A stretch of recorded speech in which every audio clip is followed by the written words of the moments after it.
Recently, I finished watching the Dogman movie in theaters.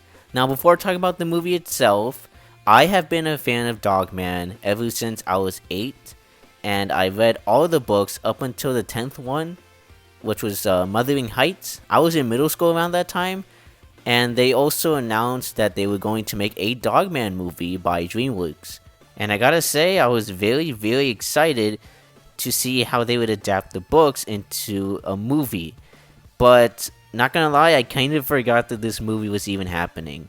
Ever since that announcement, there simply was no update on the movie, like, at all. It wasn't until, like, September of last year when they finally revealed the trailer towards this movie. And I was like, oh yeah, they're making an adaptation of Dogman. Now that the movie's finally out, is it actually worth watching in theaters?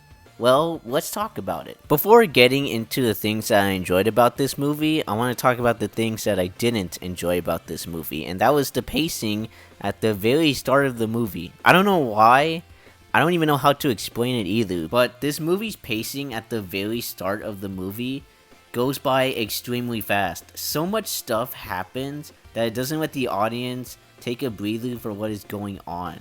Like, you just have to see it for yourself to understand what I'm talking about. But yeah, the first half goes by very fast when it comes to its pacing, and it feels off.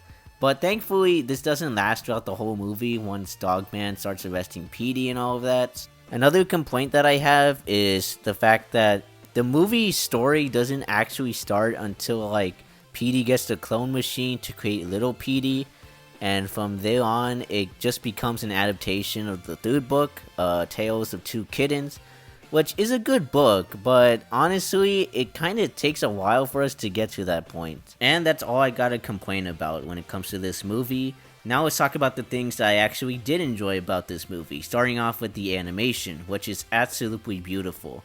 This Spider-Verse animation for the backgrounds and this claymation type of style for the character models is perfect. It feels like it came straight out of the comics. The animation reminds me so much of the Peanuts movie, and I'm really glad to say that, because this animation style works extremely well for Dogman, especially when it comes to its source material. Speaking of source material, it's very faithful to it. There are a lot of references from the books when it comes to its characters and villains, which is very cool. Another thing I would like to mention is that this is a surprisingly funny movie. Like, it's pretty self-aware. The crew who worked on this movie knew how silly Dogman is as a series, and most of the jokes did land for me. Another thing I would love to compliment on is definitely the voice acting. When I first heard the voice acting in the trailers, I thought it sounded a little off, but once I saw the movie, the voices sounded very fitting for the characters, and it really did bring the characters to life. And finally, I'm really glad that the message from the third book is presented here perfectly, and it's a perfect way of ending a movie like Dogman. Now, let's answer the question, which movie is better, Captain Underpants or Dogman? And I'm going to be honest, I think it's Captain Underpants, but I'm saying that because the pacing is more consistent, the same goes with its story, but don't let that stop you from enjoying this movie.